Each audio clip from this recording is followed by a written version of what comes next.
kami mengenai teknik pewarnaan pada kain. Nah, sebelum itu perkenalkan, nama saya Liza Shalini Raihan bersama rekan-rekan saya. Saya Saudara Khawatir. Saya Nenglan Chandra. Saya Muhammad Ahmadul Sekolah. Saya Gustian Yana. Nah, sekarang mari kita dengarkan macam-macam teknik pewarnaan yang ada kita terapkan pada kain-kain.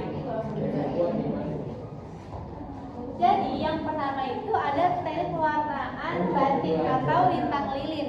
Nah, teknik ini tuh dari Indonesia teman-teman. Sejarahnya itu berkembang sejak zaman Kerajaan Nusantara Jawa dan dipengaruhi oleh dengan India dan Tiongkok. Ciri khasnya itu menggunakan malam dan canting cap untuk merintangi warna serta motif detailnya dan kaya filosofi. Yang kedua ada teknik shibori. Dia ini dari Jepang awal mulanya. Tapi kalau kita sejarahnya, dia itu mulai populer pada abad ke-8 pada saat zaman Edo dan sebagai teknik pewarnaan rakyat jelata. Ciri khasnya itu teknik ikat, lipat, jepit, dan simpul dengan dominasi warna biru indigo. Selanjutnya ada teknik pewarnaan tie-dye. Dia berasal dari Amerika Serikat atau global. Dan sejarahnya dia dipopulerkan oleh gerakan kebudayaan hippie pada tahun 1060-an. Ciri khasnya itu motif spiral dan warna-warni yang cerah dan pola terikat tajam. Next selanjutnya ada teknik warna ikat sumba. Dia dari Indonesia awal mulanya.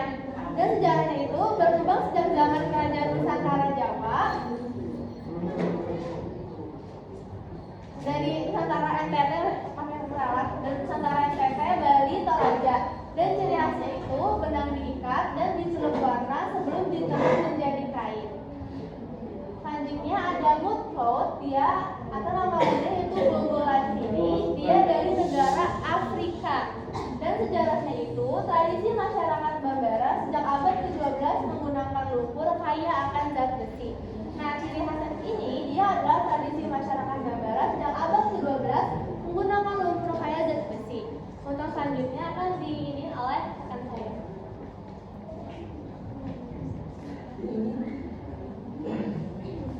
Oke, selanjutnya ada teknik pewarnaan bandani dari negara India. Sejarahnya itu berasal dari peradaban lembah Indus sekitar 4000 sebelum Masehi. Ciri khasnya itu ada pola bintik-bintik kecil halus yang dibentuk dengan mengikat kain menggunakan benang tipis. Terus selanjutnya ada teknik pewarnaan ekoprint yang dari negara Australia. Sejarahnya dikenalkan oleh India Queen pada akhir abad ke-20 sebagai kriya ramah lingkungan. Ciri khasnya itu ada cetakan jejak bentuk daun atau bunga asli lengkap dengan pigmen warna dan serat daunnya. Selanjutnya ada teknik pewarnaan sablon dari negara Tiongkok. Nah, sejarahnya itu mulai digunakan pada era dinasti Song, lalu berkembang di barat pada abad ke-20. Ciri khasnya itu ada motif gambar sangat presisi, tajam, cocok untuk produksi massal. Selanjutnya ada teknik pewarnaan marduing dari negara Turki. Nah, sejarahnya itu berkembang pesat di wilayah Kekaisaran Utsmaniyah sejak abad ke-15. Ciri khasnya itu ada motif abstrak menyerupai urat marmer hasil mentransfer cat mengapung di permukaan air. Nah, yang terakhir ada teknik pewarnaan block painting dari India. Sejarahnya itu dia itu salah satu teknik cetak tertua digunakan sejak ribuan tahun lalu di benua Asia. Ciri khasnya itu ada cap kayu berukir yang diolesi cat atau warna lalu distempel secara berulang ke kain. Oke, selanjutnya akan dibacakan oleh rekan saya Naila. Selanjutnya itu ada teknik pembentukan motif. Pada pertama itu batik tulis. Teknik batik tulis dilakukan dengan cara menoleskan cairan jilid atau mawar panas mengikuti garis pola pada kain menggunakan alat khusus bernama canting. Lilin ini berfungsi sebagai perintang agar bagian kain yang tertutup tidak terkena penyerapan warna saat proses pencelupan. Peralatan utama yang dibutuhkan meliputi canting, kompor kecil, wajan, tempat pencairan lilin, dan ruangan untuk membentangkan kain. Teknik ini memiliki tingkat kesulitan yang sangat tinggi atau sangat rumit karena membutuhkan ketelitian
klasik atau modern.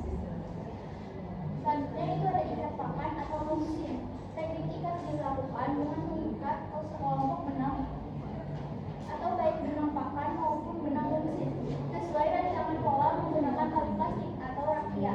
Sebelum proses penurunan dimulai, setelah benang selesai diwarnai dan tali pengikat dilepas, benang tersebut ditenun menggunakan alat tenun bukan mesin atau ATBF. Peralatan yang digunakan dimulai perenang, benang, tali pengikat, dan mesin ATBF. Tingkat kesulitan ini tergolong tinggi karena memerlukan presisi yang luar biasa saat mengikat dan melaraskan waktu saat ditenun. Selanjutnya itu ada sablon manual atau silk screen. Teknik sablon manual dibentuk dengan cara menekan pita warna menembus pori-pori kain menggunakan alat pembalik atau rokel melalui fase screen yang sebelumnya telah dilapisi emulsi dan diupload sesuai pola gambar. Peralatan yang digunakan adalah screen sablon, rektum, meja sablon, dan cat pasta. Tingkat kesulitannya tergolong rendah hingga sudah cocok digunakan untuk cetakan presisi dalam skala banyak. Selanjutnya ada bahan kain. Bahan kain yang pertama itu kain premixima terbuat dari serat alami selulosa. Kain ini sangat cocok diaplikasikan pada teknik batik, eco-print, dan shibori karena teksturnya yang halus serta kemampuannya dalam menyerap pewarna alami maupun sintetis dengan sangat baik dan tahan lama terhadap suhu panas. Kain yang kedua ada kain sutra terbuat dari serat alami protein yang berasal dari kepompong ulat sutra. Kain ini cocok untuk teknik eco-print, batik, shibori, dan marbling karena daya serap pigmennya yang sangat tinggi sehingga mampu menghasilkan tampilan warna yang pekat, berkilau, dan tampak mewah. Selanjutnya ada kain motif terbuat dari serat alami selulosa kapas. Kain ini sangat ideal untuk teknik batik dan tie-dye karena memiliki tekstur yang halus, kuat, serta tidak mudah rusak saat melalui proses perebusan lilin. Yang keempat ada kain polyester, merupakan jenis serat sintetis murni.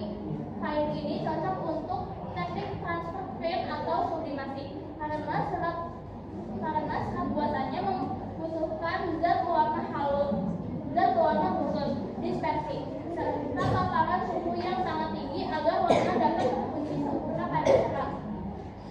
Kain yang terakhir ada kain rayon, merupakan serat semi sintetis hasil olahan selulosa. Kain ini sangat pas untuk teknik tie-dye dan shibori karena sifatnya yang sangat lembut, jatuh, serta mampu menyerap cairan pewarna dingin secara cepat dan merata. Nah, selanjutnya ada pewarna alami.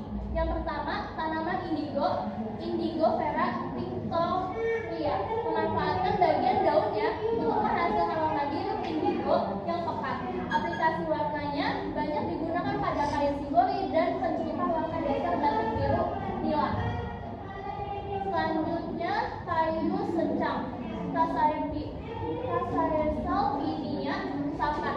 Manfaatnya memanfaatkan bagian batang atau teras kayunya untuk mengeskan warna merah hingga merah muda.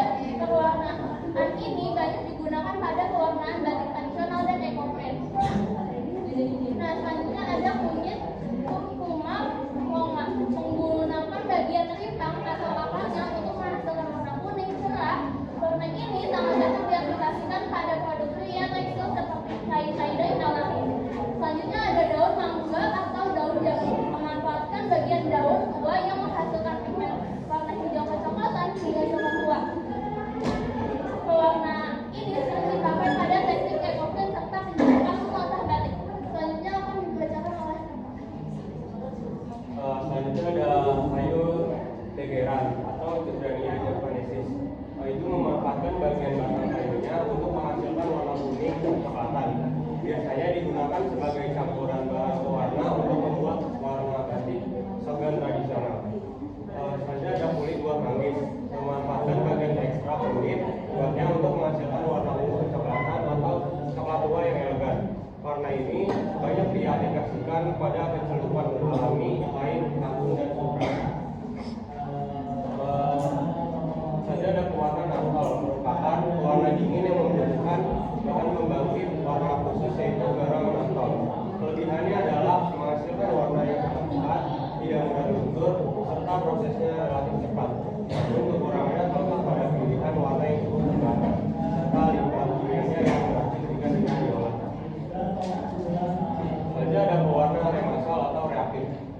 merupakan pewarna reaktif yang larut dalam air dingin dan membutuhkan bahan pengunci khusus seperti soda as atau fiberglass.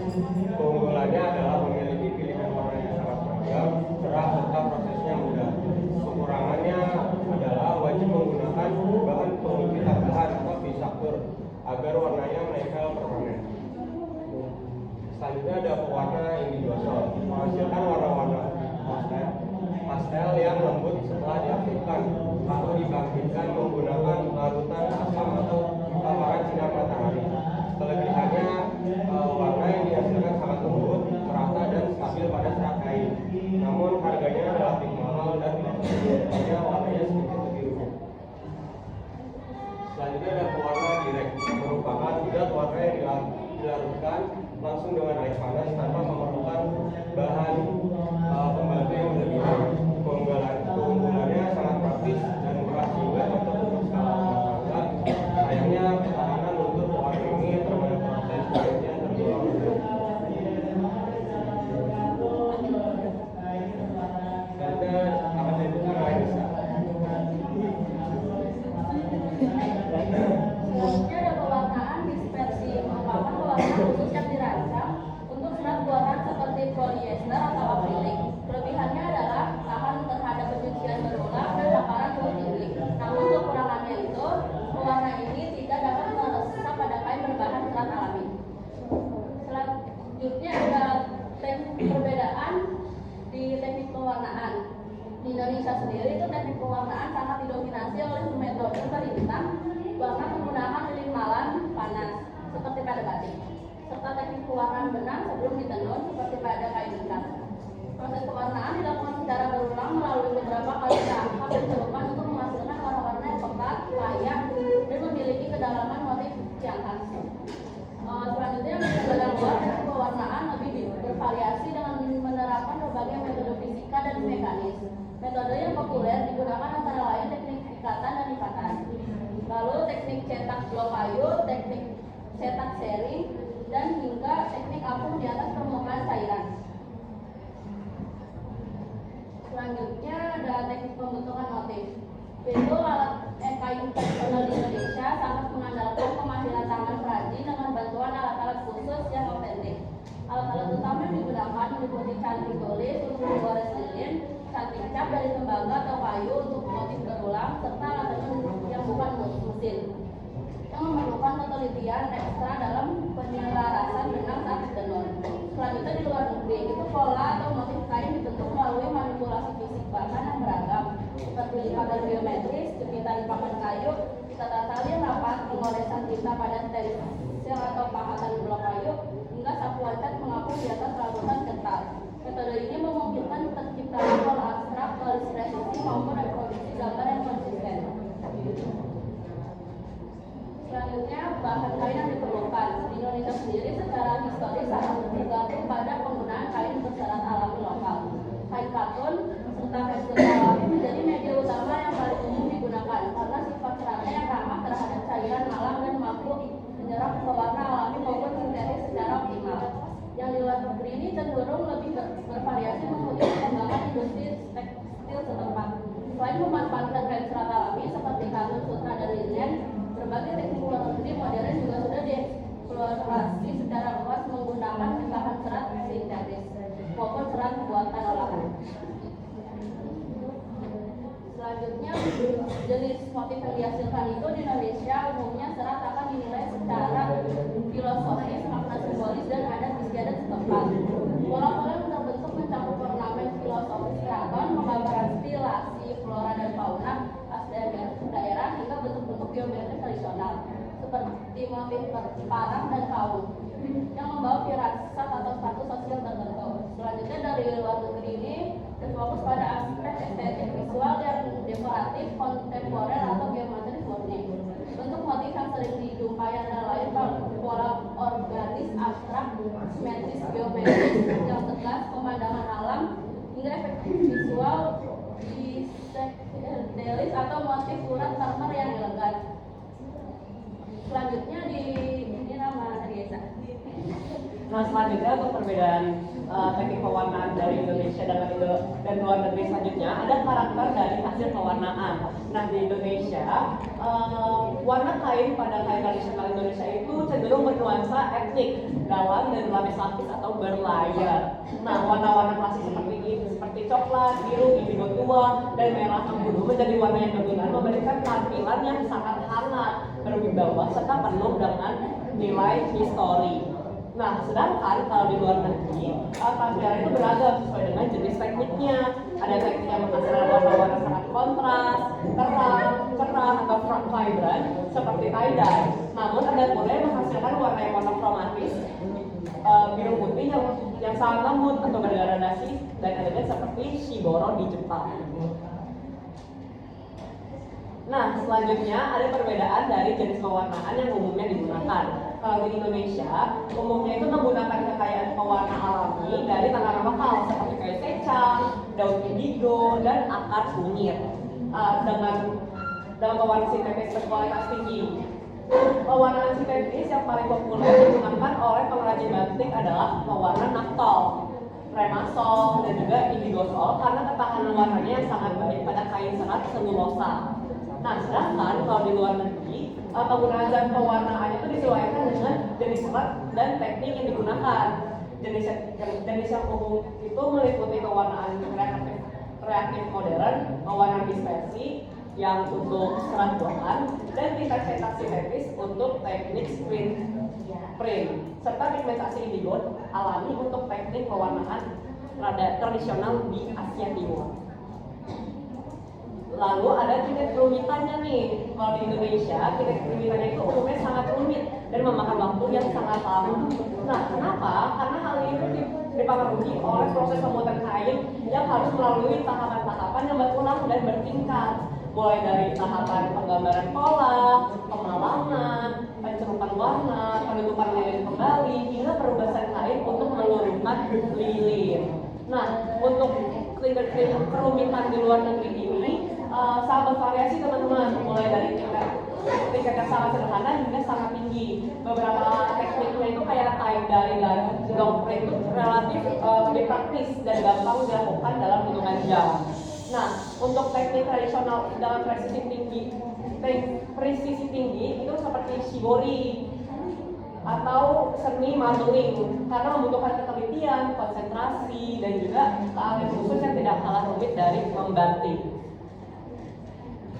Nah, selanjutnya ada beberapa pertanyaan yang harus kita jawab nih teman-teman. Yang pertama, mengapa teknik pewarnaan kain menjadi identitas suatu daerah atau negara?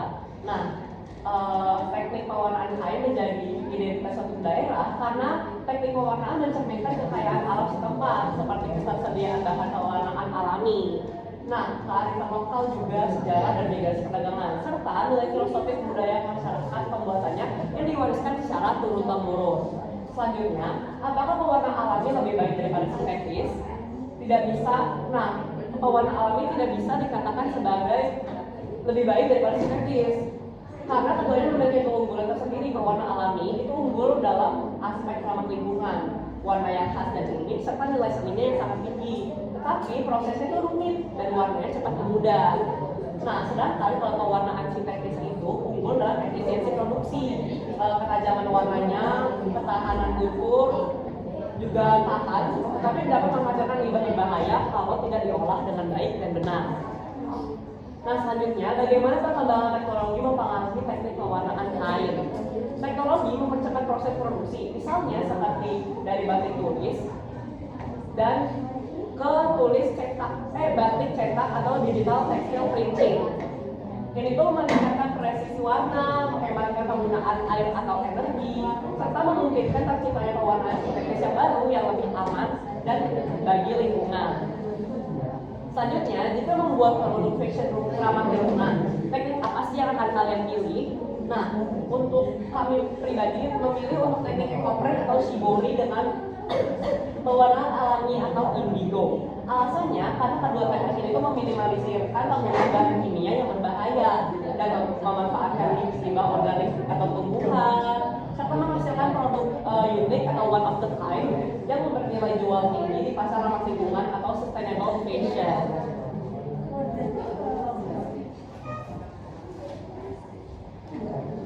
Baik, sekian presentasi dari kelompok kami. Kurang lebihnya mohon maaf. Kami tutup. Wassalamualaikum